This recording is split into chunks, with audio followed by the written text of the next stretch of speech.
everyone. We are live. Welcome to the Hall Hoops and Happenings.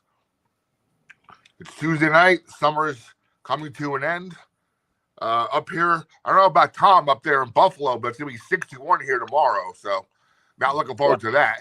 Well, today I described as a beautiful Virginia fall day.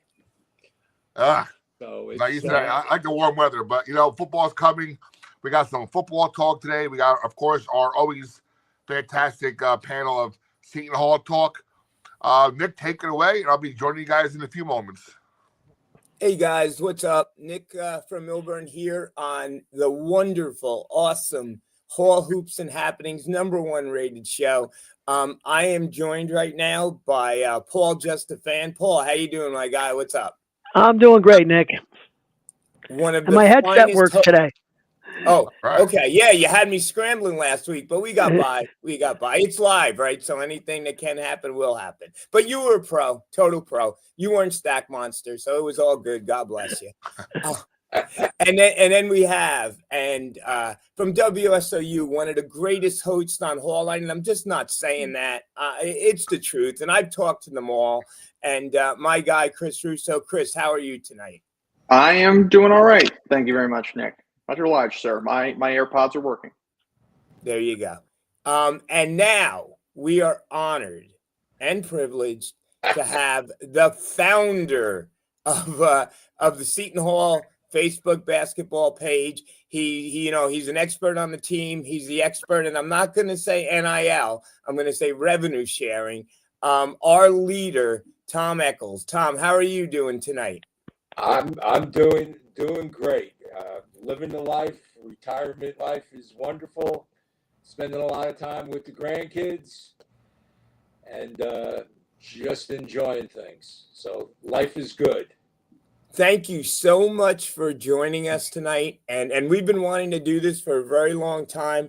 But when I saw that, the Facebook page had an anniversary, I thought around now would be a good time. So you just want to start off by telling us how you got involved in the Facebook page, when you started it, where it is now, and, just a little bit about it. Sure. Well, the page was actually founded by a fellow by the name of Steve Gephardt. And he did use it primarily for, what it's become today for interactions and, posting news and things like that. But he also had a secondary reason, which was he had a clothing line or some other company that he was trying to use to market it.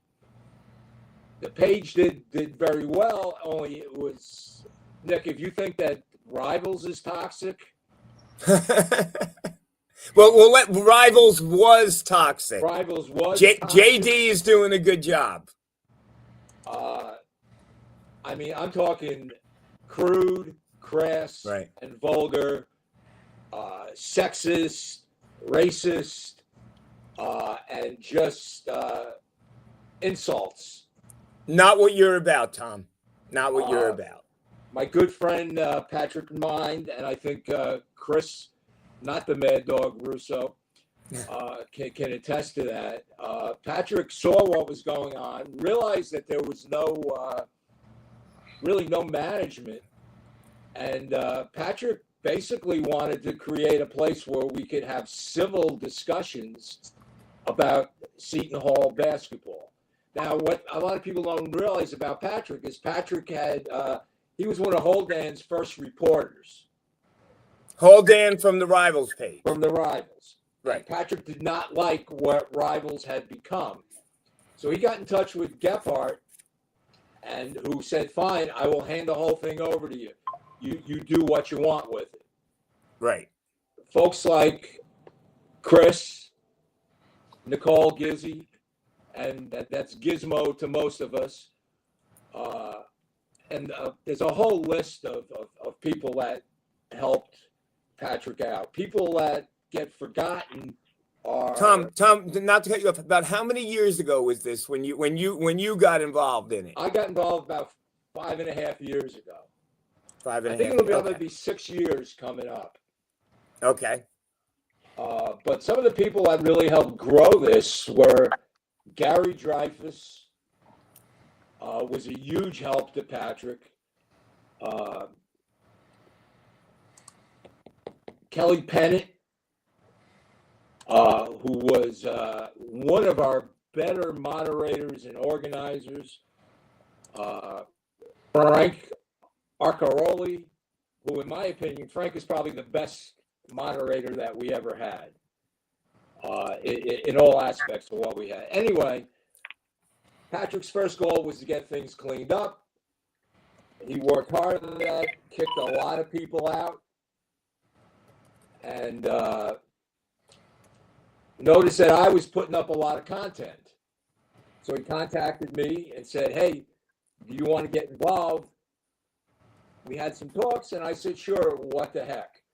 And since then, we basically had set an agenda every September of things that we want to develop. My primary focus has always been on content, and we have people like Chris Russo. I've worked hard to get a lot of the media folks to post directly, although Patrick did get Jerry Carino, but all the other ones I've contacted with them. I've worked with Big East Rewind to get them to post directly, and I think that has ultimately driven a lot of people to our page. I compare it to almost like what is it? The maybe not Geico, but one of the. Bear with me, I'm having a senior moment. The hotel places where you go to one place and you get all the rates from all the different places. So we basically Expedia or something, right? Or hotels.com. Like an Expedia. We're giving you all the options, all the stuff in one spot. And Tom, let me ask you this: when you got involved, how many members were there? There was about, I'm going to say about 4,000. And what are we up to now? Now we're up to 6,300. Wow.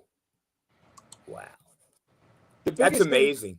The biggest thing that I would emphasize is our rules of engagement are very simple. Just be nice. Right. Just be nice. Don't lie.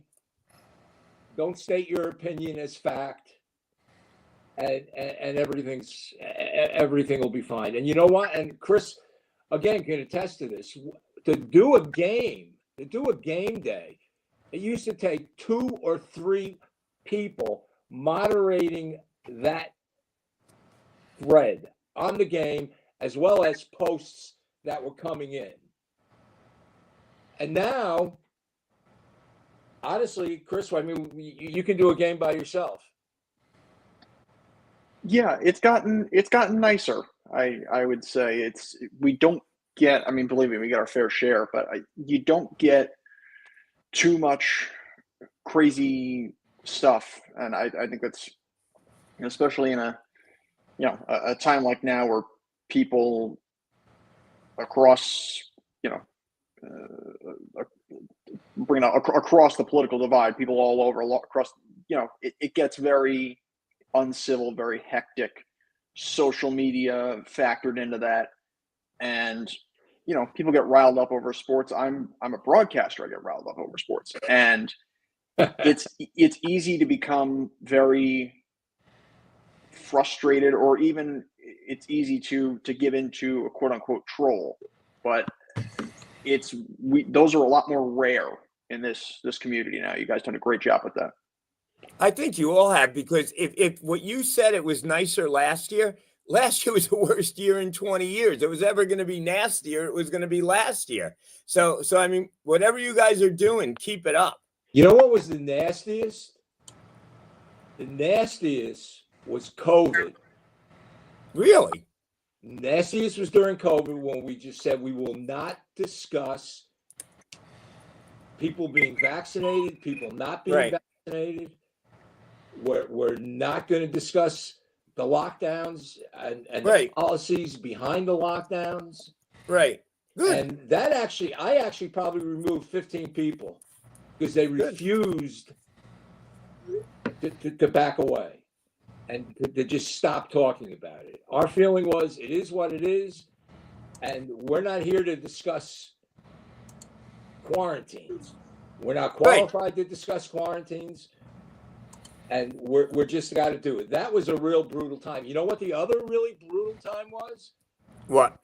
Aiken's head injury. Oh, yeah.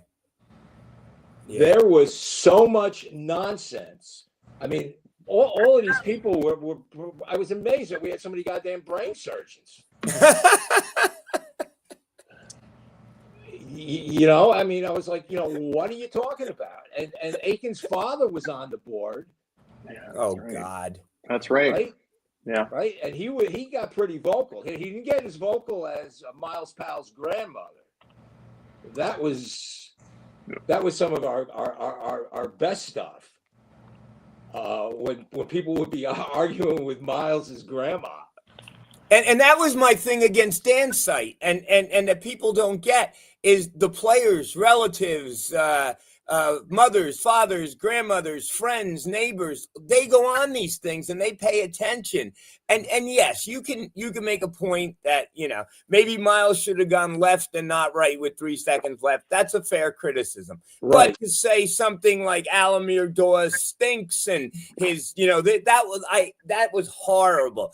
You know, you got to draw a line somewhere, and I think you guys do a good job or a great job at drawing that line, or it can get crazy. And then what people don't realize is what player is going to want to come here if he's going to get killed on their own fan site. So recruiting has a lot to do with it too. And that was my big beef again. I like Dan, nice guy, but that was my beef against his whole side because he let a lot of toxic stuff go, and he didn't do as well a job policing it as you guys did. That's all.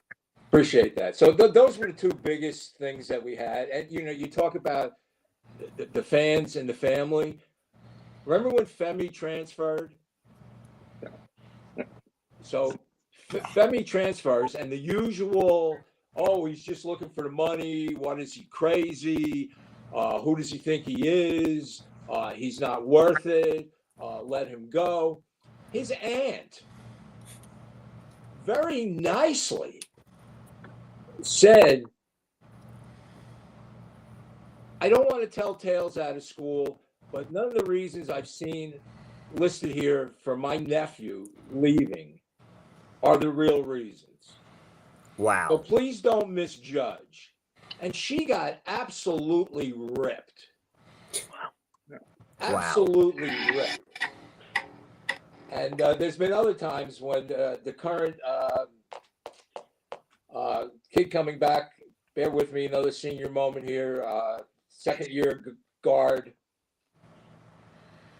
His father is on the page, and he's been vocal on it a few times about. Oh, Felton.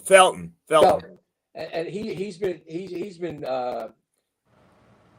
vocal on throughout some of the comments defending, and he made a real good case. I was not surprised when his son stayed at the school because the father he just made a great case saying, we picked Seton Hall because of the culture. We picked Seton Hall because of the coach. That's right. We're a basketball family. We're old school. We want our son to get educated. So, and the other thing I would just add is that some of our current best members fell into that toxicity, and they would argue back and forth, and there was always a lot of insults. And Patrick and I we said to each other, we said, you know what, if you take out the insults and you take out the F-bombs and you take out all these other stuff, these guys are bringing up very good points. Yeah, it could be from a negative point of view, and it could be, and it is criticism of a player, but it's legit. So I would go back and forth with certain people, and as what Patrick did, and just say, you know what, here's what you posted. Why don't you say this instead? And I was actually surprised at the amount of positive response that we got from those people. And because I can tell you honestly, we've never removed anybody from the group without 2, 3, 4 warnings. I've never removed anybody from the group without at least addressing them or attempting to address them through a direct message. So here we are today.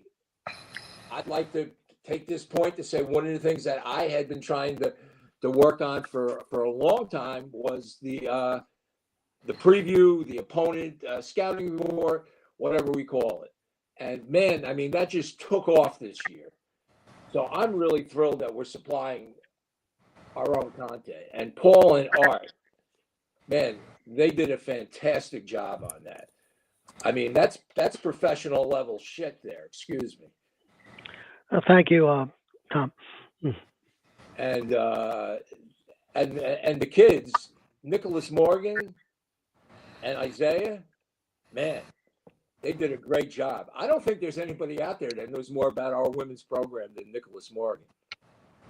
And I'll go one step further. I don't think there, and this is the thing, I don't think there's anyone out there to know more about the men's program than the people in this room. And I swear to that, you guys get this guy, that guy on the other. We know more than they do because we follow this 24/7. You know, whereas Bobby's friend JC, he might be doing Seton Hall, but he's also doing Rutgers. It's just, you know, right. And we're all hearing, you know, we're all hearing the same things. There's no, I mean, everyone's hearing that Bud Clark is killing it in practice. Everything is advertised, you know, but who knows what that means. But we're all hearing the same stuff. And the other thing I wanted to say, Tom, you had a vision of this, and you put this whole thing together, and this thing has grown. And I just want to thank you for including me and getting everyone involved, because this is a labor of love, and we get a lot of good feedback from this show.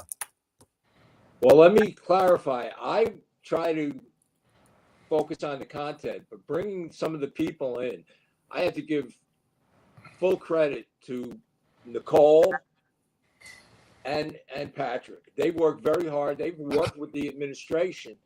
I mean, we actually had an intern from the school last year, Joshua Lee, and his primary focus was really behind the scenes, but I don't remember the exact number, but I think he brought in 125 new members, primarily going to any social media group that had Seton Hall included in it. And he did a heck of a job. And we wouldn't have gotten him if it wasn't for Nicole and if it wasn't for Patrick. Patrick has just done a fantastic job of recruiting people and basically saying to me, what do you need? I mean, even getting Paul involved. Paul was involved once before, and he did a fantastic job. But I guess we shouldn't have named it the good, the bad, and the ugly, right, Paul?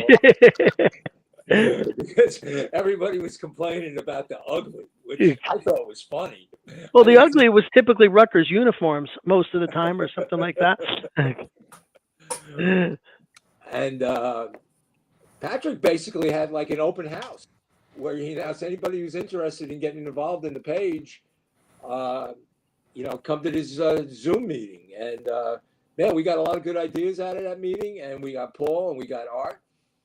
And the thing I got to kick about Art was Art made it a point to tell me he was still pissed off about me because I removed one of his comments 4 years ago.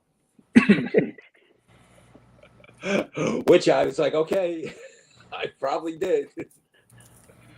But so that's where we are today. This year, we're looking to continue. I'm going to try to work with Nicole to get better graphics for Paul and Art. We're going to continue to try to build a show and to see how we can get more publicity out there. We're definitely underusing our Twitter account. But and you know, Tom, that was going to be a question that I was going to ask.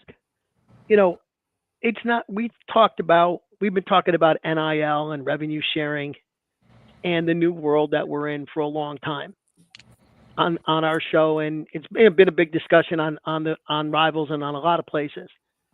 But at the not on WSOU. Just had to throw that in there. Yeah, of course not.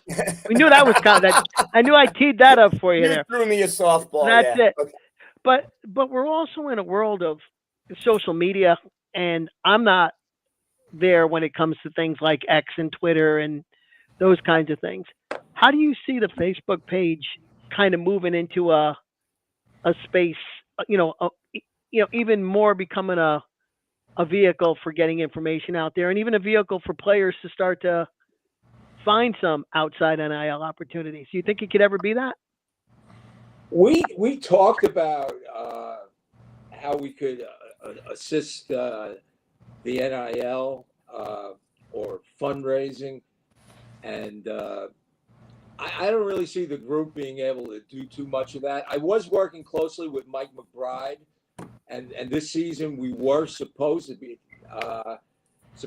setting up tickets for our members, and just having some minor contests and things like that, and providing free tickets and other perks. But once Mike resigned, that pretty much all went out.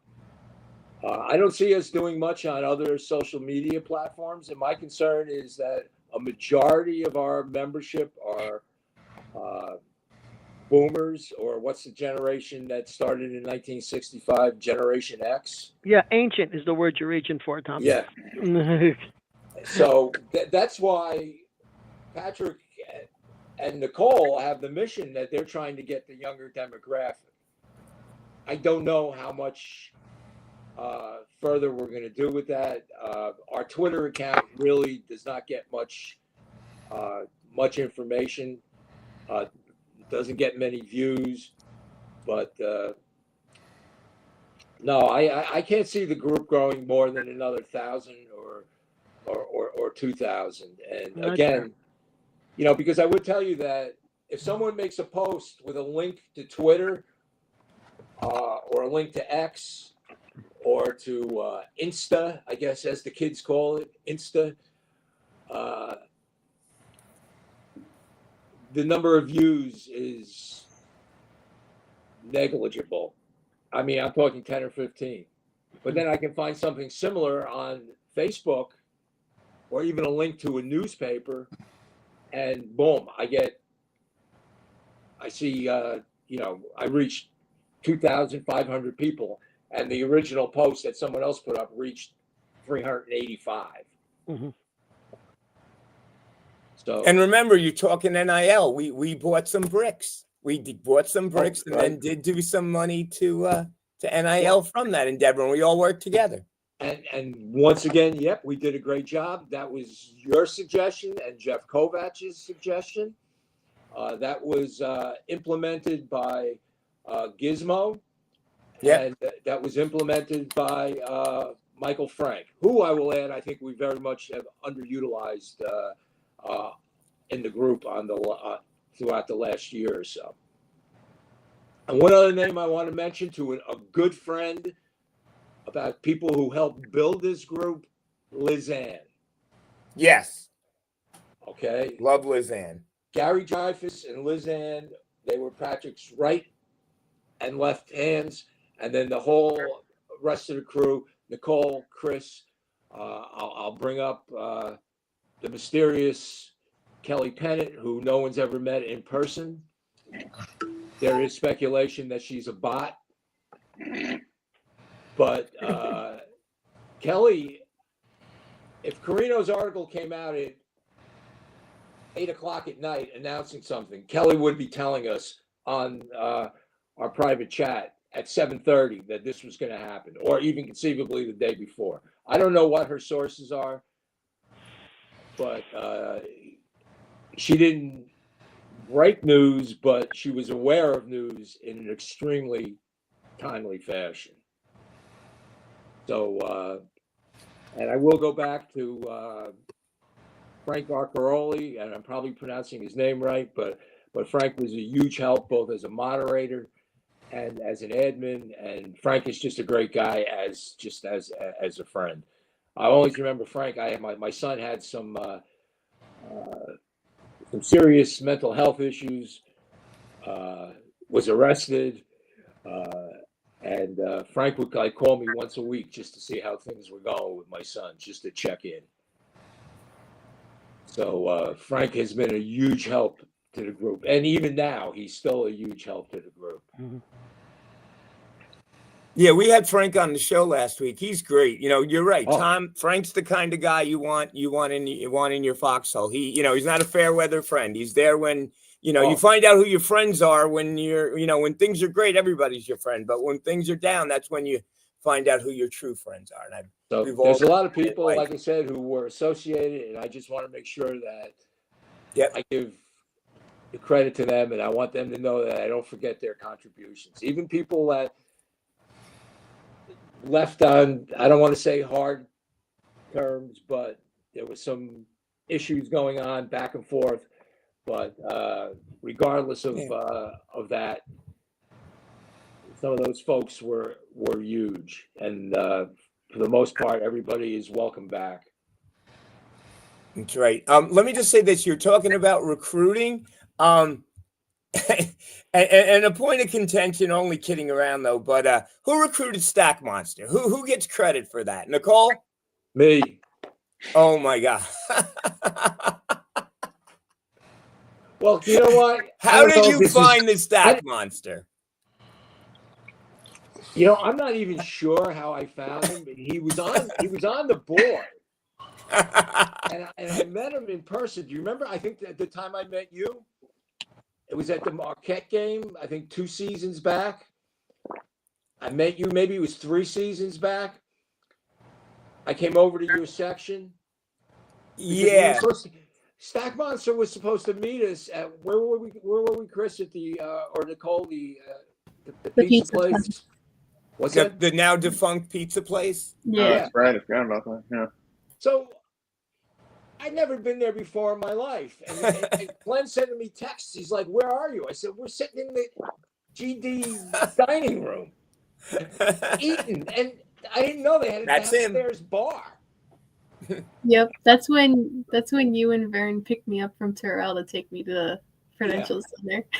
Yeah, I remember that because my wife made me clean my car. She goes, "You better clean this car if you're having that young girl in there. You don't want her." But the funny thing about Stack Monster, he said, he said, "I was hoping that Nicole or Kelly would be with you because I wanted to introduce them to my son." Oh God, he's trying to fix his son up with Nicole. Oh my God, that was 3 years ago. There we go. We have a whole joke going on. Stack Monster Jr.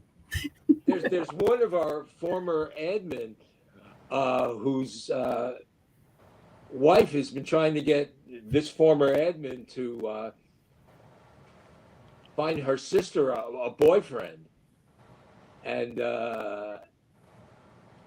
at one point the big issue was they were trying to get Vernon, and that was that same weekend. Yep, I was there. I won't mention who was there, but you know who was there, Nicole. Yes, I do know. Oh my God. And they were like, that Edmund's son was like, Dad, that Vernon guy, he's perfect for my aunt. Wait, was there alcohol involved that weekend? Oh yeah. Oh yeah. God, they answered at the same time. And hey, I have fourth degree liver disease, but that was worth I decided, I said, okay, I can drink this weekend. Oh my. And Kelly Pennant, that you've met. Nicole, have you met her? No, she's always never showed up when we agreed to meet. So. Oh, so Stack Monster wanted to meet her, but he never met her. So did I. Well, he wanted to meet her to introduce to his son. He wanted to meet his in-law. How old is she? She's a couple of years older than me.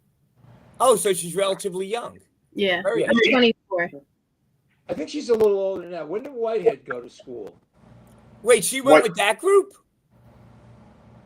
I'll Maybe find not. out about her then. Whitehead, I believe, would have graduated because he was a sophomore, I think, when he declared, right? He had just finished his sophomore year. Yeah, he would have graduated 17 then. 17, yeah. That was my son year. So she may have been like 2019, 2017, somewhere in there.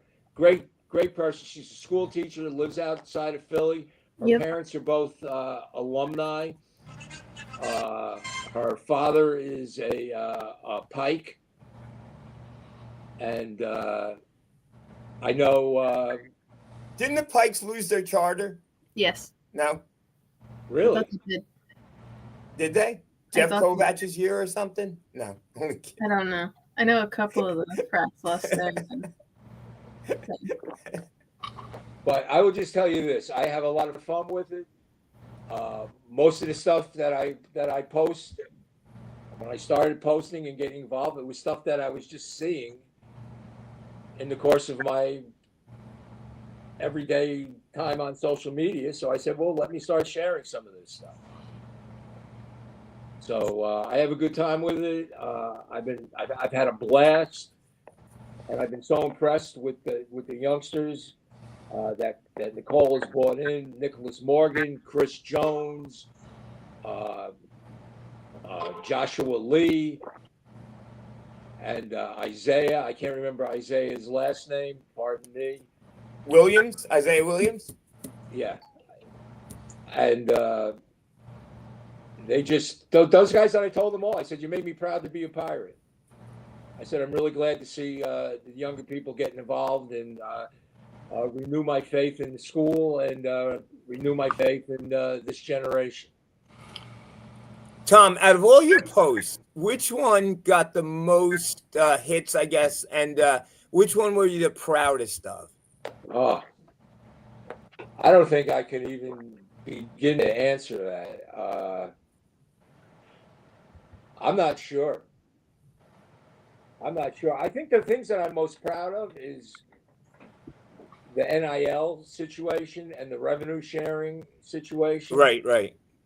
I mean, I've taken, I've gone that deep down rabbit holes on that, but I'm just disappointed on a lot of levels that people don't want to accept the reality of the current situation. I see people put up well-meaning posts quoting high-profile coaches, and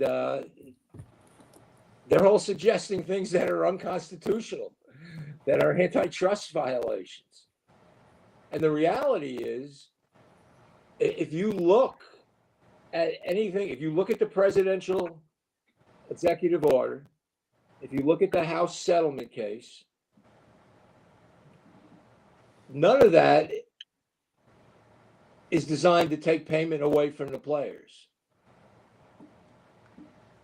The person who has President Trump's ear on this is not Nick Saban, as much as it is the big Texas Tech guy.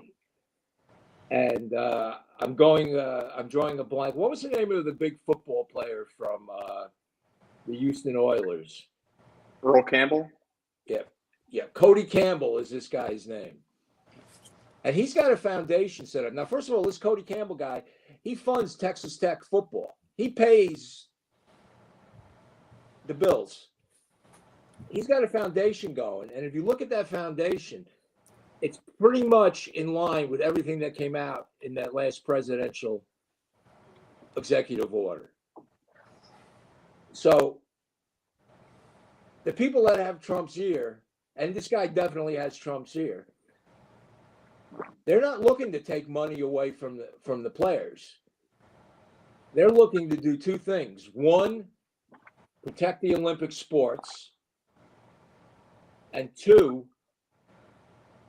eliminate all the BS coming through the collectives, which are not legitimate deals. They're phony business deals, and they're just pay for play. So no one, including Nick Saban, and Donald Trump, is looking to restrict the players' ability to earn money. They're just looking to restrict shady deals through the collectives. So the money thing is not going away. Yeah. I thought a couple of things that were interesting about the CSC was very close to outlawing the collectives entirely, if I'm not mistaken. What's the CSC? The College Sports Commission. Thank you. So the way things are going to work, there is still the NCAA, which is going to enforce a lot of the recruiting rules, number of phone calls, dead periods, academic progress toward a degree. All those rules a lot of those rules are still in place, and they're going to be enforced by the NCAA like they always have been. The College Sports Commission, and the commissioner is a guy by the name of Brian Seeley. He used to work for Major League Baseball, and he led the investigation into the Astros Stein stealing, those cheating SOBs. Yeah, I mean, there's things I'm a Yankee fan. There's things that happened in the 70s I'm still angry about. But he's supposed to be the lead enforcer of the money side of it, which is going to be going through this College Sports Commission. They're going to analyze contracts to make sure they're right, enforce the revenue sharing limit, make sure that the distribution, however that is appropriate. Right now, I had thought, by the way, that every athlete had to get something. I found out I was wrong. I read a Knight Commission report, and you can revenue share with one person if you want, or you can revenue share according to the way they're talking about the percentages. But the CSC is going to be responsible for managing that. They're going to be responsible for managing NIL deals. Anything over $600,000 has to be cleared by something called NIL Go. Deloitte is $600. $600 is NIL Go is the clearinghouse. It's run by Deloitte. The way the lottery is run by KPMG, and they're going to analyze. Wait, so every NIL, not to cut you off, every NIL deal has to go through them? Yes. Yeah, over $600. Yes. Now the revenue sharing is separate, right? The money that they get from the school is one thing. But if I wanted to have a player in my basement to have an autograph signing and pay him $50,000, I'd have to get it approved by them or go through them. You'd have to get it approved by them. And and there are two things they would compare. Number one, is it a legitimate exercise? Like, in other words, if you were doing it to raise money for Seton Hall, you can't pay a kid from Seton Hall to raise money for Seton Hall. But if Nick, you decided you were going to go off and start your own company, your own accounting firm, and you wanted to have a meet and greet with some players from Seton Hall and you wanted to pay them, that would need to go through NIL Go. But the other thing they would do is they would say, okay, you're bringing in Bud Clark and Elijah Fisher. Okay, you can't pay them $50,000 for an appearance, right? Dante DiVincenzo only gets $5,000 for an appearance. Wow. So they're going to be comparing what the NIL deal is to what a comparable athlete would be getting. Okay. So Cooper Flagg's going to get his $45 million from Nike. But if the collective, and we could still have a collective, if the collective decided it wanted to set up a speaking bureau and pay the kids to go out and speak at summer camps or, basketball, the high school basketball dinners, those kinds of things, we could do that. But number one, the collective would have to look like it was making a profit or trying to make a profit. Okay, it doesn't have to make a profit; it just has to look like it's trying to make one. And the other thing is that what the student athletes were being paid would have to be comparable to some sort of a fair market. And I also heard that one of the things I understand is that the role of the GM is to figure out ways to get money to kids without breaking these rules. Look for loopholes in the CSC's enforcement. Paul, when's this going to start? When's this going to start? It has started. It has started. It started August 1st. Wait, so what's the vitamin water guy going to do? All those guys. So first of all, the vitamin water guy, all those guys got signed prior to August 1st. Okay. So they're getting grandfathered in for this season. I don't know what happens to them next season. Wow. But the vitamin water guy, let me interrupt. I think that what's going to happen, my understanding is that Rapoli is just going to donate money to whatever St. John's equivalent is to Pirate Blue. That's St. right. John's Red or whatever it is. Yeah. So I Right. mean, Because we talk about this $20 million of revenue sharing, like everybody's got it in an envelope on a desk someplace. I don't know if Seton Hall has $22 million sitting around that they can suddenly use to fund the revenue sharing. You need revenue to share it, correct? Yes. Now, on the other hand, Rutgers will just raise the state income tax another 0.5%, and they'll do it that way. But you have to have the revenue to share. But the thing about somebody like Rapoli is he currently runs a sportswear line. So he's probably got a little bit more flexibility in terms of using athletes from Seton Hall as advertisers for his product. When he owned Vitamin Water, he was selling an athletic drink. I think that's going to be one of the interesting things is how do the boosters figure out a way to, if they're choosing to go around the normal, revenue sharing, how they make the deals look legitimate.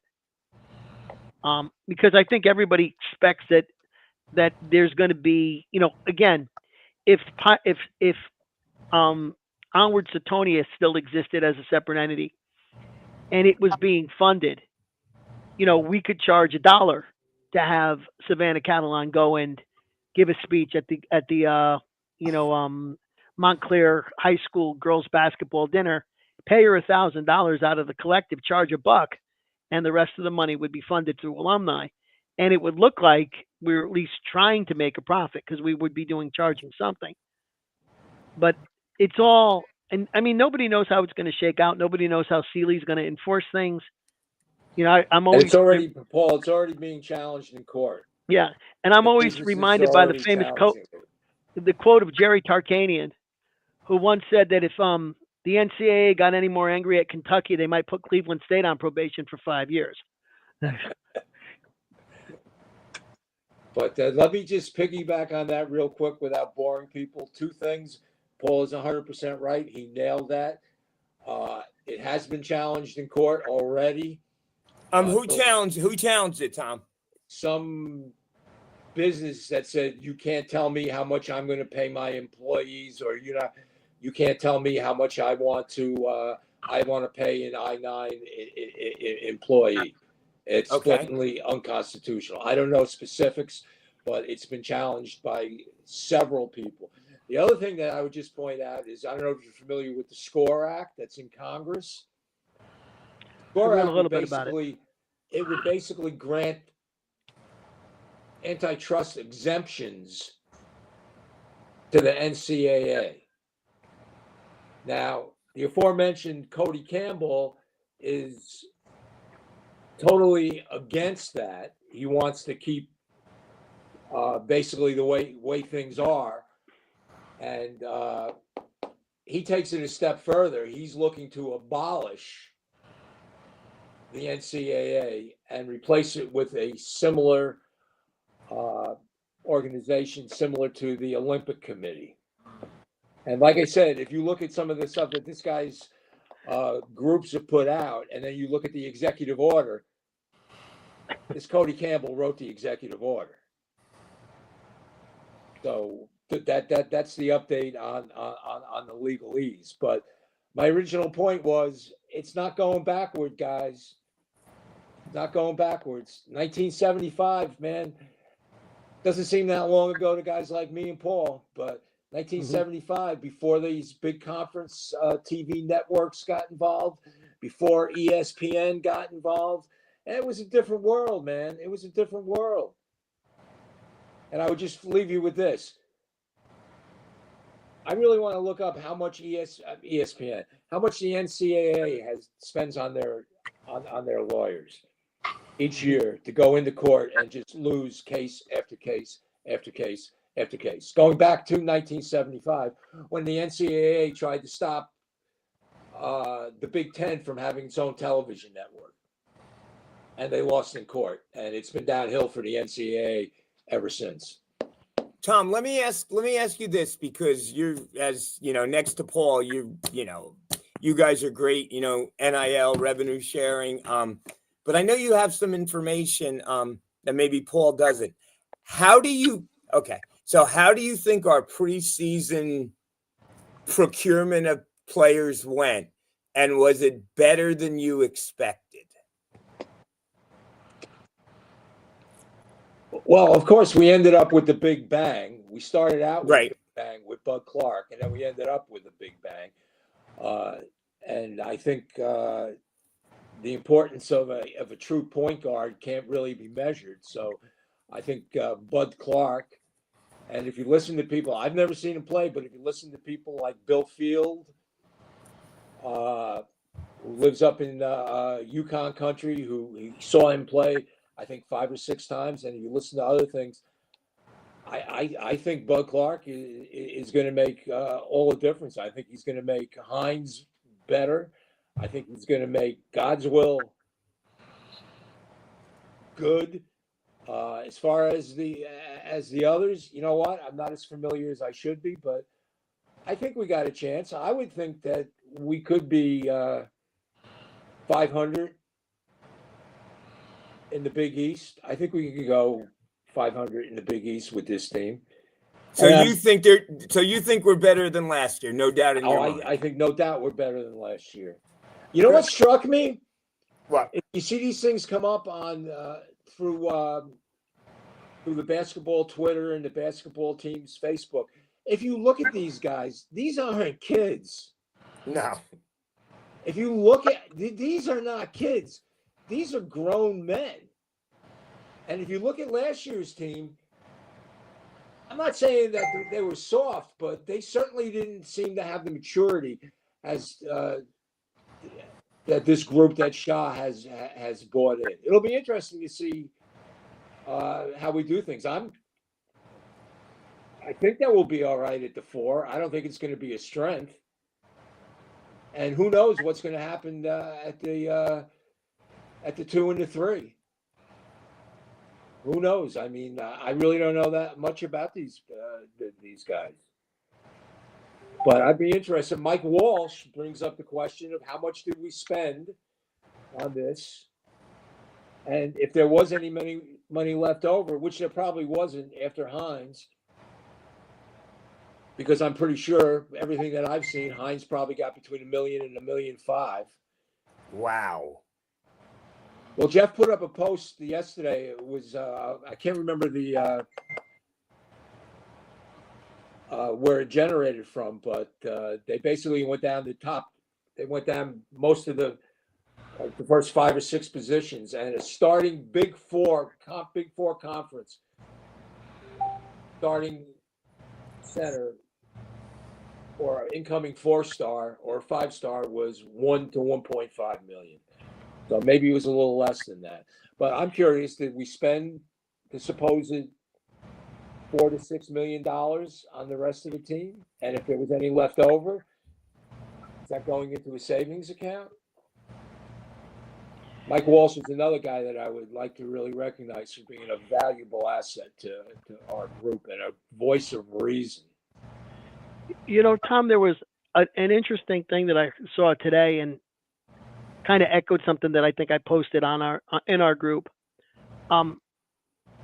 Right now, the NBA is the highest paying professional basketball league in the world.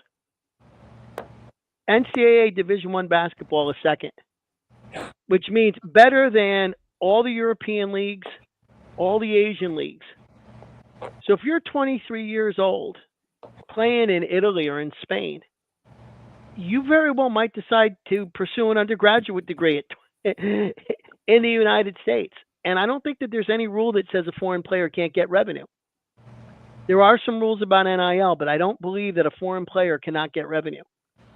So it wouldn't surprise me if we started seeing. Well, no, there's something about a work visa, though. Something about a work visa. Yeah, the student visa. Yeah, the student visa prohibits that. Now you can get away with that. I mean, when our guy graduated and went down to Florida, he earned money He didn't earn it in the United States, but he was getting paid through his hometown of Montreal. And when Well, you what see I He's want- talking about Tyrese. yeah, Tyrese Samuel. when Tyrese, yeah, I mean, he got paid, he got a bag, but he didn't get it in the States. He either got the bag through Montreal or he got the bag when I think the team went to the Bahamas for a week. Well, I You have go to to believe. Bahamas and he goes out and signs autographs and boom, okay, here's $500K. Well, I have to believe that if there's a way to pay these guys from the people who run the individual programs will figure out a way to shoehorn it into the rules. They But have already. I think it would be kind of terrible if all of a sudden everybody playing college basketball was a 25-year-old kid from Italy. Exactly. Well, you made a comment, Paul, about men's basketball and the highest paid league in the world, and now it's college basketball second. Turn that around to women's basketball. That's actually. I wonder.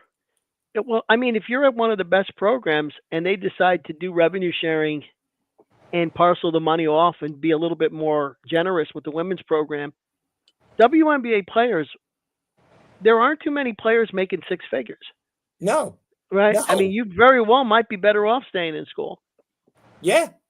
Oh, yeah. Absolutely. WNBA players make most of their money playing in Europe.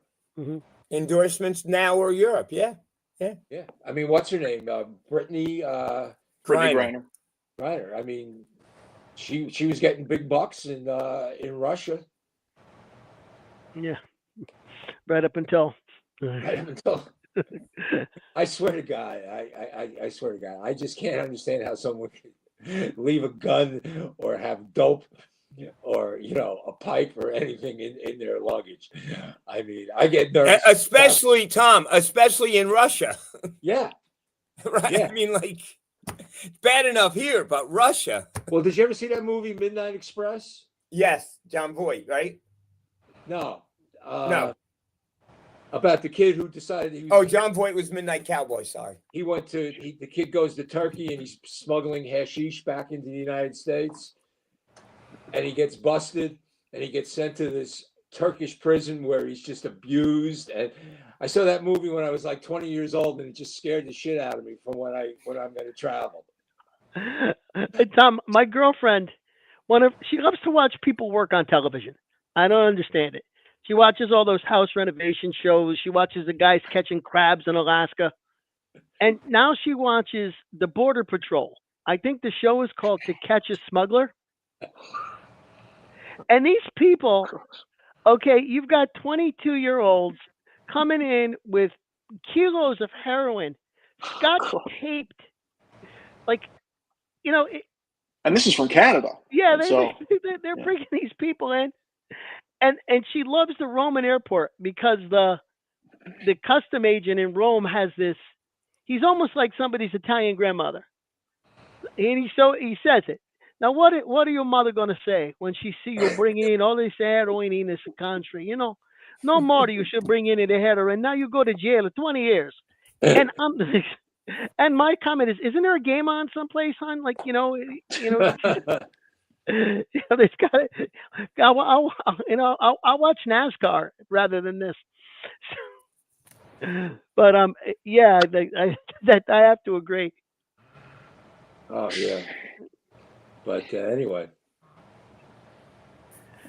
So, do we have any other news about what's going on in camp? I mean, besides clubs. Well, there is no camp right now.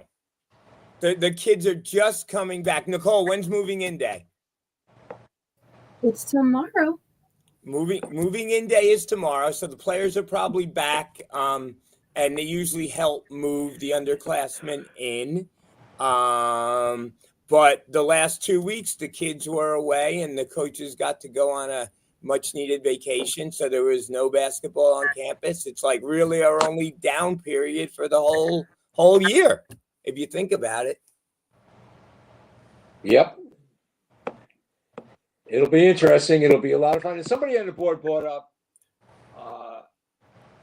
let's hope we get some better student engagement this year.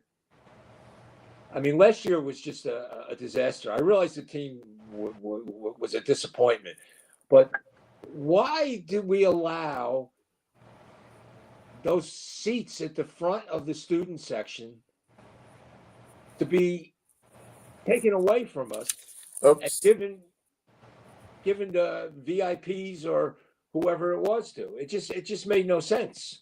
Well, no, it makes perfect sense. We know why, because they put more NIL donors there. That's all. Okay, I hadn't thought about that, about NIL donors. Yeah, That's interesting.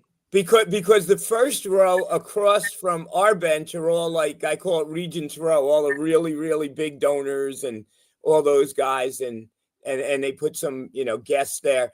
And then the first row across from the opposing bench are the guys, they give a decent amount of money, but nothing extreme. But then they're out of seats. So they needed more exposure for the big donors, for the NIL donors or whatever they are. So that's why they did that. That caused a big revolt amongst the student section. Yeah. And the leaders in the student section both resigned. So there was really no leader of that, whatever we call that group, Pirate Blue. When Tim Ice was here, it was the Bluebeard Army. It's still the Bluebeard Army. There was no leader of the Bluebeard Army last year. He resigned. Yeah, Bluebeard Army pretty much went on hiatus last season. Because of this, Nicole? I'm assuming so, because we were gonna admin type things. We were gonna try to partner with them to help get more younger folk into the group and get more visibility. But that all came to a halt when we found out the president of Bluebeard Army had resigned, and there was really Tom, let me ask you a relevant question. Your guy McBride, he's gone. Does that mean Frank the Tank is gone? Frank the Tank. Frank the Tank is Barstool. He's not associated with Seton Hall. No, Nicole. Who recruited him? Come on, Nicole. I don't know who recruited him. He shows up to games. Who? Nicole, you're being a little, come on, Nicole, you're being a little naive. All of a sudden, Frank the Tank shows up. Come on. He just suddenly appeared. No. He was McBride's find. McBride got Frank the Tank. And that's why I said. Did not know that. Yeah, McBride got Frank the Tank. That was one of his things. And last year, when did McBride leave? This past spring. Yeah, so I'm going to be curious if we see Frank the Tank again. He He took one of his walks. He had the Seton Hall jersey on the other day when he took one of his walks. Maybe for like 755 days in a row. The dude's walking 20,000 steps a day, every day. Wow.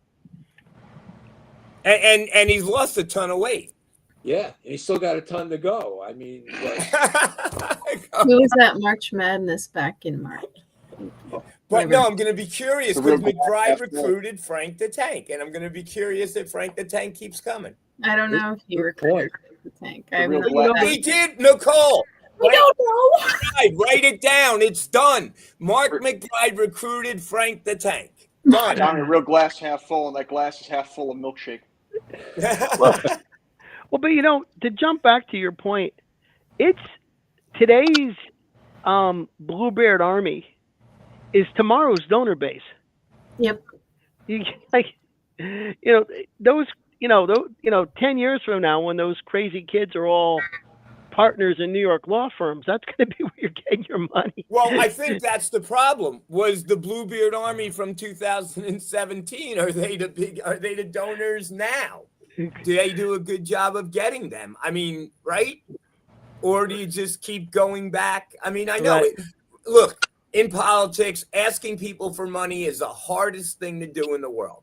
It's nobody likes to do it, but you got people getting paid to do it, and and Mike Walsh was good at it, and I don't know where he went, but he was good at it. Yeah, well, Mike did a great job. I mean, remember Mike started before Mike Walsh got involved. They wouldn't talk to you if you had less than $10,000. Yep. Yeah. And Mike started All hands on deck. All hands on deck.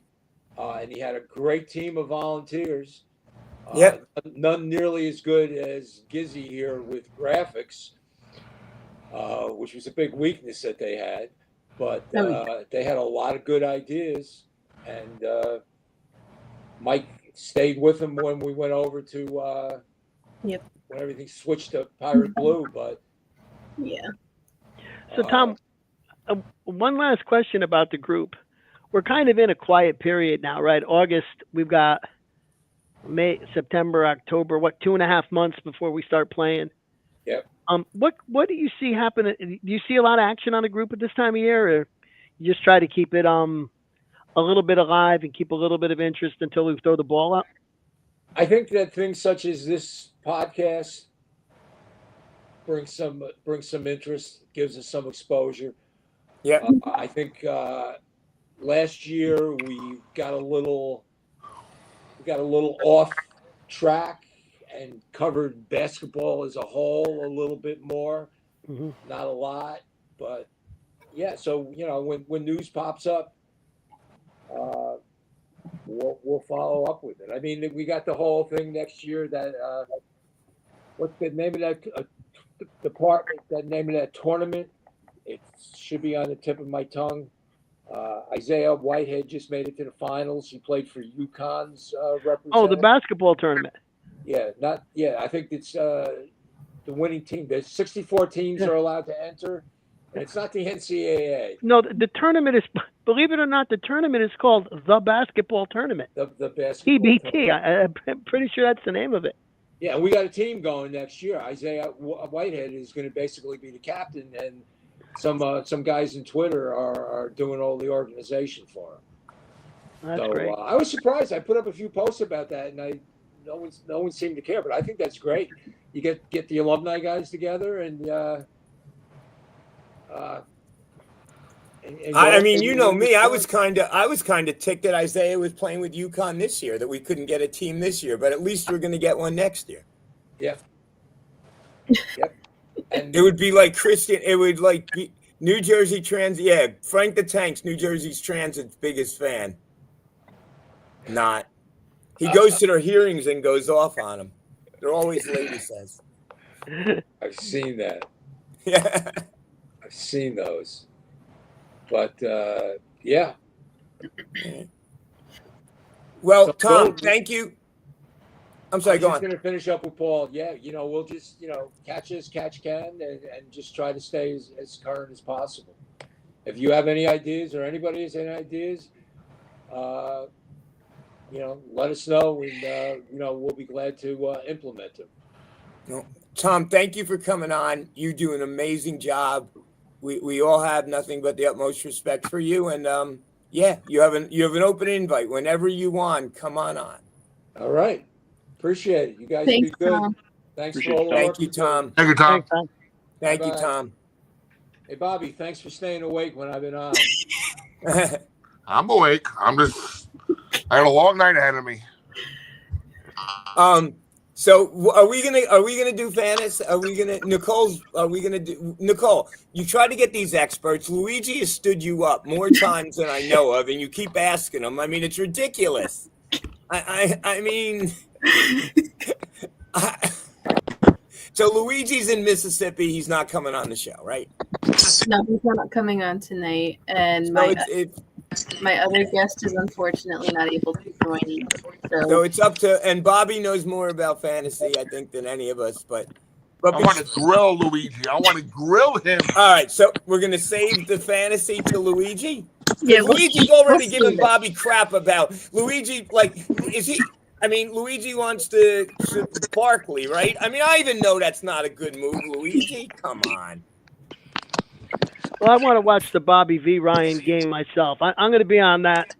I'm not going to even turn my microphone on. I'm just going to sit back and just watch the two of them go. I think that's going to be WWE caliber entertainment. But before I forget about WWE caliber entertainment, Nicole, New Heights podcast, Taylor Swift, okay? Easter eggs. She's, first of all, she is extremely intelligent. I had no idea. very bright. She didn't go to college, right? But she needs to No. because she's brilliant. She And then she has an honorary doctorate from NYU. And she was talking numerology, and her and Travis, her favorite number is 13. Travis is 87, so 100, and you can't get any better than 100, she's saying. But anyway, with all those Easter egg hints, tell us her other Easter egg hints about the Super Bowl. So, her 47th show was at Levi Stadium. What's happening at Levi Stadium? The 60th Super Bowl. And 47 plus what is 60? 47 plus 13 is 60. Again, so her favorite number. Okay. Yep, my prediction here is that the Super Bowl halftime show is going to be performed by none other than my favorite artist, Taylor Swift. And the Lombardi Trophy behind Travis in that video was on its side, which means she's going to turn some tables. And the other thing is, you want to talk about the sourdough? Oh yeah, she brought up that she's been doing a lot of sourdough baking lately, and there was a couple of Easter eggs intertwined in there too. One of them, she started talking about like names that she was giving the loaves and everything, and it was like really funny. What were the Easter eggs you were referring to on that? Because I'm completely blanking on. I don't think she said that she talks about sourdough 60% of the time. Yep, 60. Right? 60. And 60. And what's the name of the 49ers mascot? Sourdough Sam. Sourdough Sam. Okay, I'm getting very close to putting a rifle in my mouth. And Yeah, I'm with you. yeah. Can I at least point out that that is also an Anchorman reference? Yeah. I mean, it's hard 60% enough. of the time it works every time. Yeah, it's hard enough to find a football game in the Super Bowl broadcast as it is. But my question to you, Nicole, is: do you think she's going to play her greatest hits, or do you think she's just going to play the new album? Oh, I think she's going to do a little bit of both, but I also think that she's probably going to throw some Easter eggs into that as well. Because she only has, 30 minutes, right? It's not... No. Like 18 minutes? Yeah. 18 minutes? Yeah. Okay. Yeah. So... she's going to do something crazy. I mean, you saw how she did a 3 hours tour set. Her Super Bowl will be insane. And it'll probably be one of the greatest Super Bowl performances that we've had in the past 10 years. Well, knowing what I know about Swifties, she could go out there and just stand in the rain for 18 minutes, and they will still believe it was the greatest Super Bowl performance. Oh, yeah. She doesn't have to sing. All right, Gister, answer me this one question, and I'm going to be the devil to everybody's angel on the shoulder thing here. Does she or does she not get along with Jay-Z? Don't you mean Kanye? No. Jay-Z's Rock Nation runs the Super Bowl. That's why we've had this plethora of hip-hop artists and R&B artists the past couple of years. That's why we haven't seen a rock act since Jay-Z has gotten the contract to run the Super Bowl halftime show. Okay. So the only way it's happening is if they're buddy-buddy. Well, when she released her Eras Tour film, you know who was at the premiere of that? Beyonce. I'm not putting Beyonce. Beyonce. So look, I think we need a rock act. We need a rock act. I understand it's all this R&B and hip hop stuff. After last year especially, they got it. The only way she's doing it. I mean, the only way. There's two ways I see her doing it. It's Kelsey's last year, and it's gonna be a happy ending story. Wait, Nicole, let me see that shirt. Let me see that shirt. We don't know it's his last year. I mean, if they win the Super Bowl, it's his last year, but we don't know it's his last year. I think he's done. He's done after this year. Nice I don't. We'll see. I don't know. A lot of people thought it was going to be his last year, and they lost. If we want a rock act, we should get them on the Super Bowl halftime show. But Bobby, what rock act is left? There's not that many rock acts. I don't think we have Guns N' Roses, do we? I don't believe Guns N' Roses has ever played the halftime show. But they seem really popular right now, so I think it's the time. They need to hit on it. Yeah. That's if Axel could hit the notes. I mean, Def Leppard is, they're up there in popularity. We've already had Bon Jovi, right? I think so. Well, the biggest rock band out there right now would be Metallica. We haven't had Bon Jovi. Metallica. We've not had Bon Jovi. No? We've had Bruce. Unfortunately. I'm No. He's from New Jersey. 7 of all time. No, he's not. I'm still hoping they bring Up With People back, frankly. But Bobby, Only didn't they Nick do like a whole genre mix with Coldplay? Didn't Coldplay come out with like different people, and that was Coldplay in Super Bowl 50. In last time it was in San Francisco area, Santa Clara. Coldplay had Beyonce and Bruno Mars come out. Yeah. In addition to them. Pretty good. I don't know. I want to go back to marching bands. Yeah, well, if you ever want to see something, the Super Bowls I remember had halftime shows with a group called Up With People. Yeah. Yeah. A little bit different tone and timbre than, say, Prince or the electric Weeknd. company's doing it next year. Yeah. You know what? How about a comedian? How about a guy come out there, a bunch of comedians do about a 6-minute set each, and they have some, we laugh, we get entertained, then we go back to the game. Why does it always have to be music? What about Fana's guy or lady? What's that lady's name? That does the Big East tournament? The Who? Flying Panda or something like. What's her name? Red Chris Panda. knows. I knew Chris would know. Red Panda. She got Red hurt. Panda. She got hurt. She fell. Red Panda got hurt? She fell recently Oh, God. during a performance, right, Chris? I have no idea. I saw somewhere that she's doing something, her thing, and she fell. I had the great misfortune of being in Canada for a Super Bowl, the Denver Seattle one.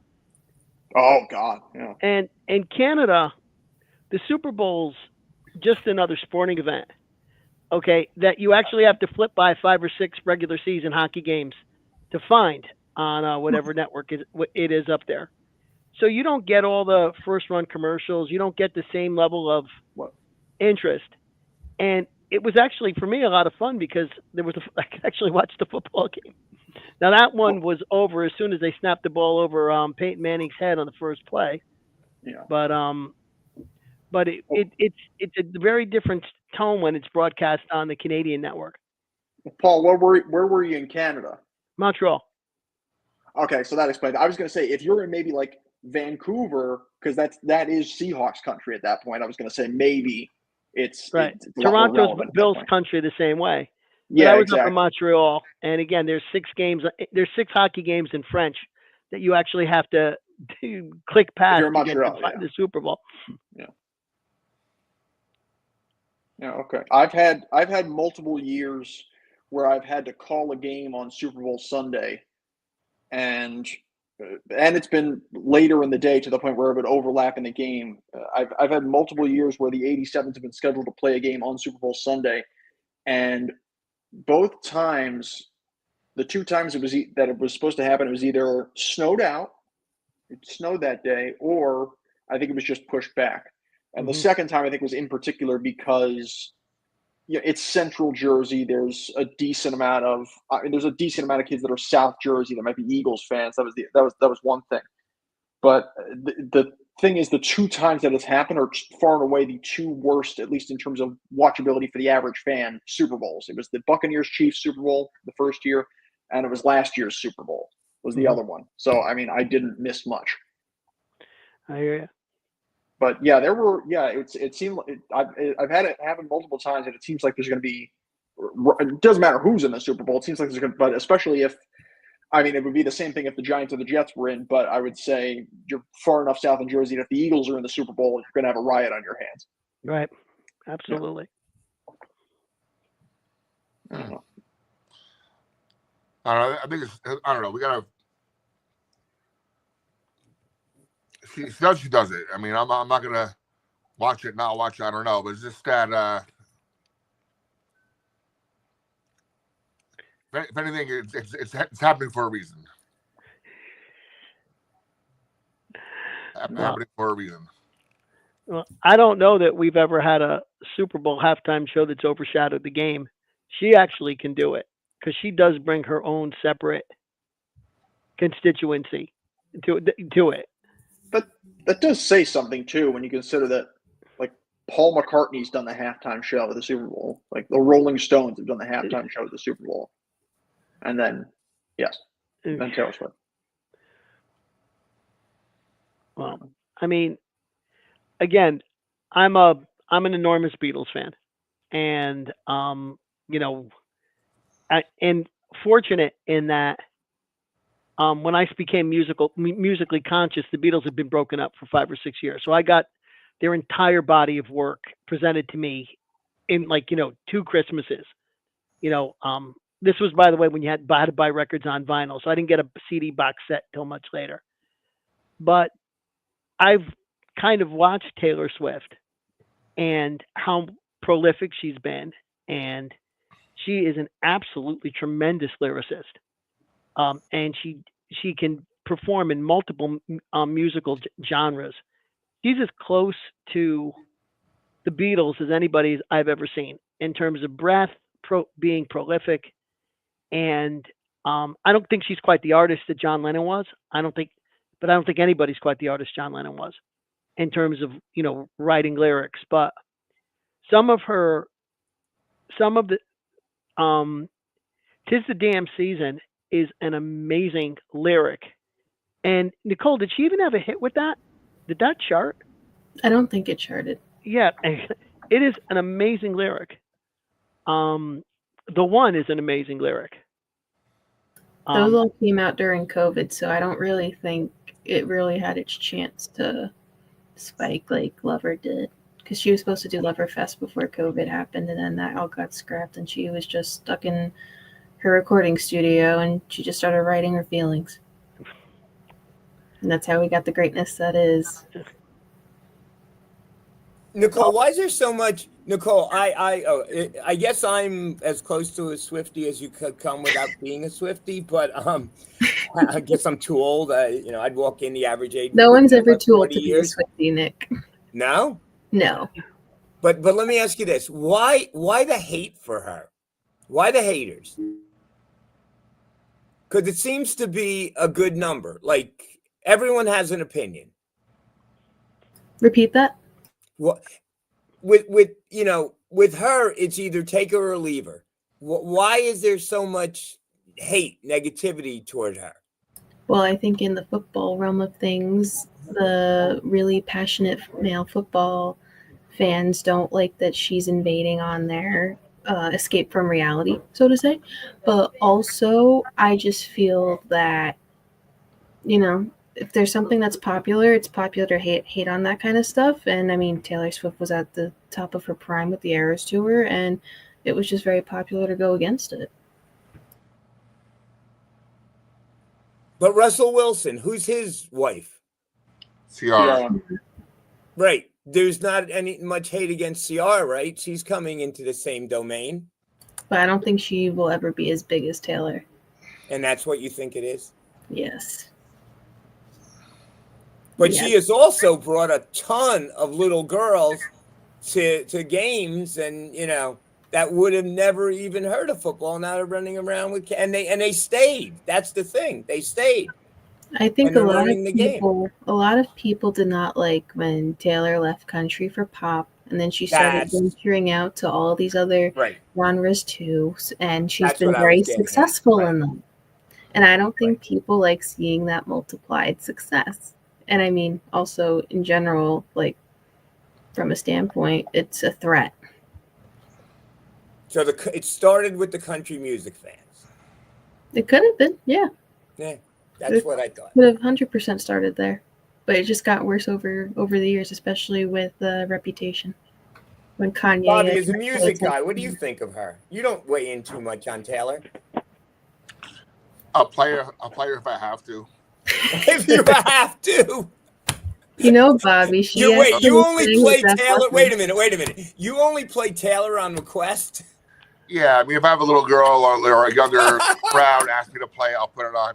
But I will say this: I will play Taylor 10 times over Pink Pony Club any day of the night, any day of the week. What? Oh my I God! don't know who God, I that love is. that song. People ask for that song, and it's like right in the middle of a busy dance floor. I'm like, no. You're gonna get Subway next. The Subway by Chappelle Roan. Paul, do you know who these people are? No, not at all. Okay, good. Then I'm happy that I could name 3 songs off of Taylor Swift's last 2 albums. I can't even do that. I mean, I know. I if I play Taylor Swift, it's the early stuff that. That's how I got into her. Yeah, I'm not gonna play anything new. I don't know anything new. To be I honest. love her new stuff too, though. The new stuff is it's a grown up. You know, You Belong With Me is a kid song. Yeah. Right? She wears short shorts, I wear t-shirts. She's chair captain, and I'm on the bleachers. Right? That's a song Paul, for I'm teenagers. impressed. Paul, give it up for Paul. I am impressed. But the song, The One, she's reminiscing over a past relationship. Yep. The first line is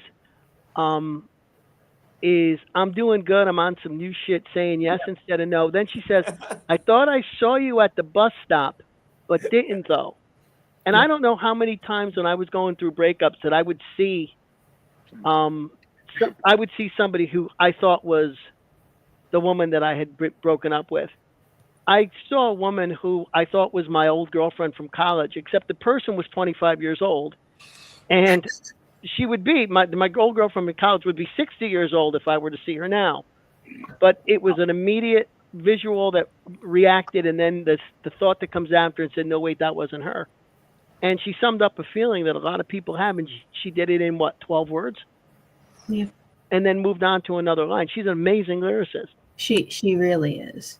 She really is. That said, I don't want the camera cutting to her every time Travis Kelce makes the first down. Right, but that's not her fault. It's not her fault. That's not her It's fault. not her fault. Yeah, but the issue is not, and believe me, I'm a big Taylor Swift fan. There's a difference between being a Taylor Swift fan and a Swiftie, in my opinion. Look, I'm a big fan of her work. I think she's a lovely person, and she handles herself very well. It's just that there is an enhanced media coverage. And again, no, that is absolutely not her fault. I think people are railing more so against the outlandish, kind of over the top media coverage of her, whereas they are channeling that, they are using that as an outlet. They're forcing that onto her, though. That's the issue. And so I'm gonna wrap things up. I'm gonna go. Paul, you said put a shotgun in your mouth. I'm gonna go jump off a bridge. So appreciate your time, folks. I'm gonna be heading out. Thank you very much. Well, you can't kill yourself. You got a game, Chris. Good luck. That's true. That's a good point. Okay, after the game. All right. Have fun, Chris. Bye, everybody. But here's the thing, and I don't know if Paul or Bobby watched New Heights, and I watched the whole thing, but first Chiefs game she ever went to, very first Chiefs game, she walked in with the fans. Yep. She did not go press row. She could have got escorted in. Somebody was at I don't know, my friend worked security at Giant Stadium, and somebody came for something, and they put him in through the freight entrance. She walked right in. I mean, she had a hat on and a mask, but she still walked right in. That's as down to earth as you can be. I'm sorry. Yep. And Nicole, what's cover 2? Cover 2. What's cover 4? There's like 4 or 5 different variants of the new covers. Nicole, it's a football term, and Taylor Swift knows it. Taylor Swift knows what a cover 2 zone is. She knows what a cover 4 zone is. She knows who Xavier Worthy is. She knows who She got happy when they drafted Xavier Worthy. She's into it. She knows her stuff. I'm telling you, can't hate on her for football. Nope. Again, I'll say it every time. Perfectly happy that, I mean, again, now here's the other thing. I don't know her. She may be a lovely person. She may be a terrible person. I've never met her. If I did meet her, I'm sure my daughter would be over my house as soon as Taylor got here to hang out for a couple hours, because I think she's about as big a Swiftie as Nicole is. And she went to one of the 2 concerts at MetLife The first one she didn't have tickets for. She just went there to buy stuff and hang out outside with the other people who were hanging out outside. Now that's a Swiftie, if you ask me. That's a Swiftie. That's a I've never gone to a show and not gone to a show. But she had tickets the next night, and so she went to the show the next night. But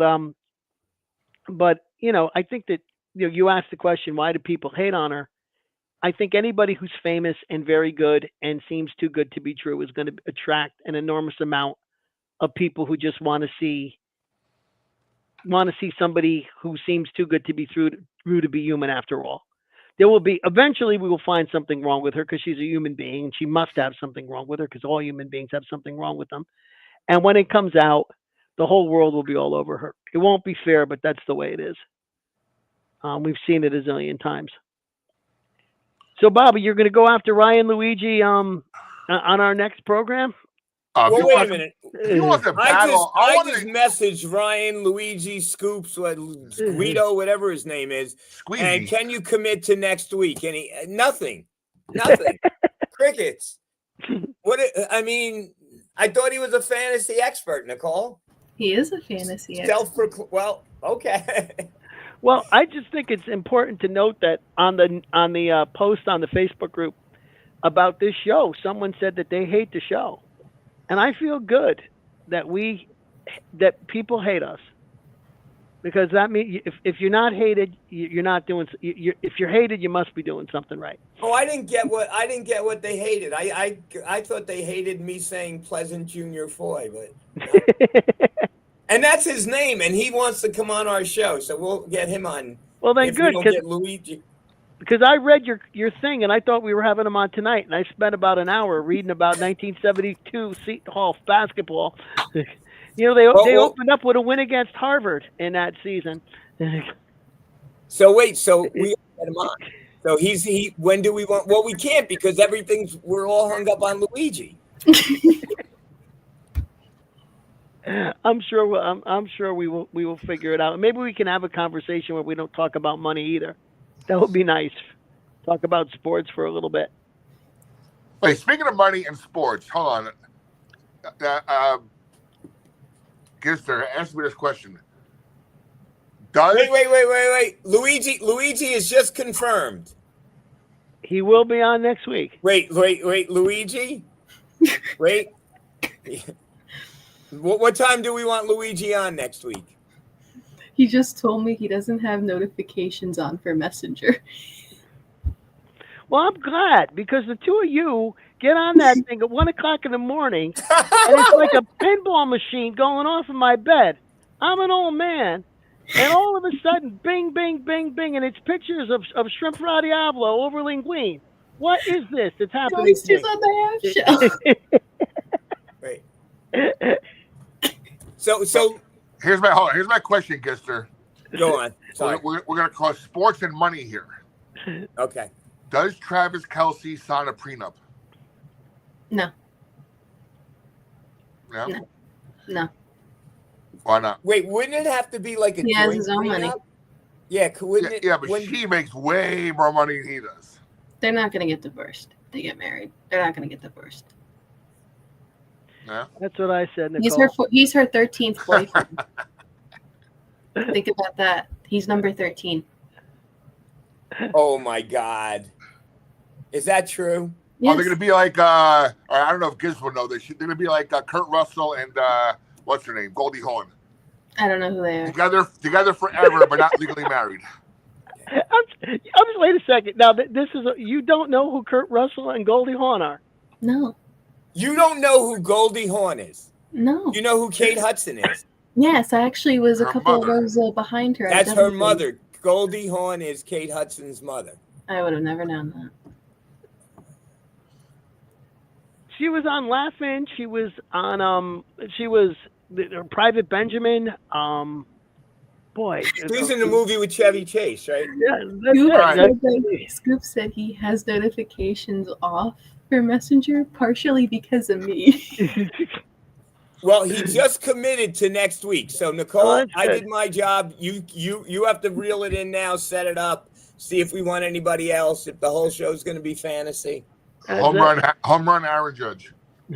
And at the same time, I am looking forward to a picture of a Bloody Mary with a stalk of roasted shrimp in it, Nicole, if you can swing that for us next time you're down AC. But Bobby, remember last week when Nicole told you she hardly ever goes down the shore? Yeah, where was she? Down the shore. And then she's posting pictures from the shore this weekend, and I'm like, oh my God. Well, hardly ever is a relative term. I haven't gone down as much this summer as in years past. Let's put it like that. Unless she considers the shore like Wildwood South, and the rest of the shore is just, Yeah. Jersey. Like there's like the shore, and then there's Wildwood Shore. Like that's the shore. This is just like the temporary shore before you get to the real shore. No, anything over the bridge is the shore. Yes. I don't know. Wildwood is that's life. Wildwood is the shore for people from Canada. Back-to-back home runs. Awesome. Oh, Stanton? Bellinger. Oh, cool. Nice. By the way, is there any Seton Hall news this week? No, right? Didn't Coach B get another player? Who? I don't know, but I thought I saw some type of commitment post on Instagram. I think that was a week before. Maybe. Was it Sure. Bobby, was it raining in? Was it Thank raining you, in Matt. Tampa? Matt. Tell her. Now, Bobby, was it raining in Tampa? Because they're only in the first inning, and it's 9:30. Yeah, there's a delay. They were delayed. Yep. Hurricane Aaron. I don't know. One of those things. No, other side. That's wrong coast. I'm sorry. There was a women's professional soccer game on Sunday that got delayed in Orlando for a heat restriction. Now, who schedules a soccer game at 3:00 in the afternoon in August in Orlando? Like, is that just? I mean, are you trying to kill the players or what? Back to back to back. It looks like back to back to back, and a belly to belly to belly. John Sterling. Mm-hmm. Stanton homer back to back to back. I would imagine. Tremendous. Right? The same people, Paul. The same people who schedule Rays versus Yankees in April in Yankee Stadium when they had the whole right southern part of the country. It's warm except for Yeah, and then let's go play in Tampa without a dome in August, because what could go wrong there? Yeah. Matt, the Seton Hall recap is basically it was a downtime. Players went home for the last 2 weeks. They're just coming back. Moving in day is tomorrow. We're all hearing really encouraging things about Bud Clark. We're looking forward to the season start. There are some numbers thrown around about NIL and what Hines got. We have no idea if it was true or not, but one of our guests said $1 million, $1.5 million. Don't know if that's right. Not a lot of Seton Hall talk. The last few weeks we went in depth a little bit, and this week we just talked about the origin of the Facebook page, and then we pivot to Nicole Gizzy's favorite topic, Taylor Swift. And a great job by Tom to walk us through how the group got to where it was and the work that they did to turn it into the kind of civil environment that it is. 6,000 members, right? Not shabby. 6,300. Around that. And we learned somebody hates us. Yeah. And somebody hates us. Apparently, Hall Hoops has a hater. We have a hater. Oh, well. That's okay. We'll just keep going. Maybe does he hate the other show? What's that? The podcast we keep referencing. Well, Nicole, as you know, the haters are gonna hate, right? Mm-hmm. Paul, you know more about oh, come on. Paul knows his stuff. You're a Is there anything Swiftie. you don't know, Paul? You are a Swiftie. I've been told that my mind is a veritable cesspool of knowledge. I hear that. So mine's the same way. Except Well, folks, You go on Pirate Crew, and not on the Treasure Trove, on the Pirate Crew page. That's what the freeboard is called. yeah, the freeboard is the crew. And the first 9 posts are Paul's reviews of players. There's nothing else. Oh my God, they should be paying you. This is insane. Well, let me tell you, I've got so no one's going to pay me. Nobody's going to pay to read what I write. Right, but they shouldn't charge you for a membership. I don't know that they should be charging me for the privilege of putting up what I write so other people can read it. But yeah, I actually have been writing a little bit on Treasure Trove for this month. I'll probably wrap it up again. But I put some stuff up there about kind of walk through, are we going to be any better? We talked about that last week, Nick, and kind of compared what do we see at point, what do we see down low, what do we see for the scorers compared to last year, and it kind of forced me to look at Isaiah Coleman's numbers and realize he had a much better season statistically than it appeared the way he played on the court in terms of how many points he led the team in rebounds. I don't think that we realize that, and we're kind of just assuming he's going to go to Oklahoma State. We'll slide in Elijah Fisher or T.J. Simpkins. Will be just as good, and those guys have never played at the Big East level. I think. Well, wait a second. Did Fisher have a year at DePaul? Yeah, Fisher might have had a year at DePaul. Fisher did. Yeah, Fisher might have had a year at DePaul. But I don't think DePaul may not have won a game that year. No, DePaul was 0-20. He's yet to have a Big East win. Yeah, well, and it's you talk about a basketball refugee.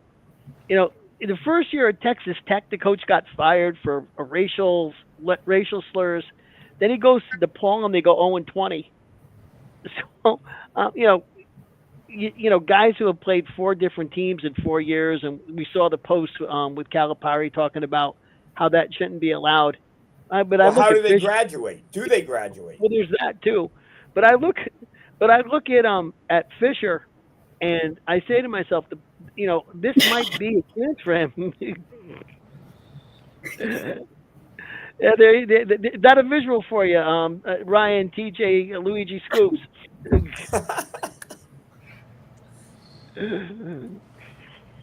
Well, I'm going to wrap up tonight, guys. Yeah, I got to run myself. Paul, hold on 1 second. If Scoop is watching, Scoop, let me just say, I won your buddy Kurt Valenti's fantasy league. Okay, so you better come armed and ready. I play in probably one of the hardest leagues ever created, and I'll explain it next week. The league I play in, and we'll see what happens there. But you better come prepared. There is no way in hell there is nobody anywhere predicting Saquon Barkley is number 1. Nobody anywhere. So next week all fantasy. Well, let's just do all fantasy. I don't want to take away from this. I just want to start hot and just keep going. Yeah. I mean, with the obvious, right? I mean, if we find out that Alex Caravan is transferred to Seton Hall the week before the season starts, we're gonna have to talk about that. Yeah. Right, barring something unforeseen, it's fantasy football next week. Yes, we all agree. My big draft is next Friday, so I'll get me in the right frame of mind for that big draft. Well, I have to go. Now, Nicole, you got to get this West Coast guru on. Mm-hmm. Who? I'm working on it. She's got another guy. She knows more people than anyone I know. Well. Final thoughts. Yeah, final thought from me. I think that you got to give credit to anybody. A friend of mine once said that getting frustrated about the quality of discussion on Facebook is like getting frustrated about the quality of sex on a unicycle. The device is simply not designed for that particular action. And that Tom has managed to go into the craziness of social media and turn the Facebook group into a place where people can actually have fun arguments about basketball without reverting to calling each other names is a truly amazing accomplishment. So that's my final thought. Is hats off to anybody who can tame the mess that is social media. Nick. So we didn't get a chance to say hi to our buddy Bill Hathaway. Bill, how's it going? John Coffey asked how it was going. John, thanks for joining us. We appreciate you. Who else we have here? Matt Pop. Christina, as always, thank you. I figured you'd like the Swifty conversation. And Matt Palms, thank you so much. And Luigi, the heat is on next week. Bring it, buddy. Bring it. Where's the Exotics? Mr. Exotics Auto Guy. Is he still there? No, he's not on today. Well, I didn't see him tonight. I didn't see him. My final thought, I guess, I don't know. We're getting near the end of summer. I mean, it's going to be 60 and miserable here tomorrow. So that's going to be very fall-like after a very hot summer. So I guess that puts it in perspective that, hey, football's coming. Basketball's coming. And we're almost there. And shout out to my guy, Jack, who I believe is settling into his dorm at Indiana University. He actually made the dorm. They actually have a dorm just for the media students. That's awesome. Which I think is incredible. And he's there. He's settling in, and Eli, I think, is just listening, and he just posted in, and I'm looking forward to watching him grow on hopefully Pirate Radio and Pirate TV. Nicole. Oh, by the way, I try to replicate the New Horizons podcast close as I can get. As somebody I work with here, she lived in the same town, grew up in the same town as Taylor Swift. As close as I can get somebody with Taylor Swift connections for the show. So I tried. Nicole, take it away. I'm gonna keep it short and sweet. My final thoughts. Good luck to all the freshmen moving in tomorrow. We're excited to invite you into the Pirate family. Join the group. It's awesome. Keep watching our shows. We may have haters, but we're still gonna keep going regardless. Doesn't faze us. But definitely just keep following the group. We're going to have a lot more content once the season hits. I know it's kind of like a sore spot right now, given everything's in the off season, but more sports, which is always great. And next week we'll have Scoop on and my special guest, hopefully, if he's able to come on. There's like a 2-hour time difference, so sometimes that kind of gets in the way of things. But fantasy football next week, so I'll be wearing my jersey. Oh, that's right. Right. Thank you for reminding me. If I can find one, I'm going to wear a He Hate Me jersey from the XFL. Rod Smart. Rod Smart, yeah. Right. Yeah. Well, on behalf of my team and the captain, Tom Eccles. By the way, Tom, I was awake, but you understand I'm in the last 2 weeks of work, hell. Not hell. It's not hell at DJ until 3 a.m. It's not hell.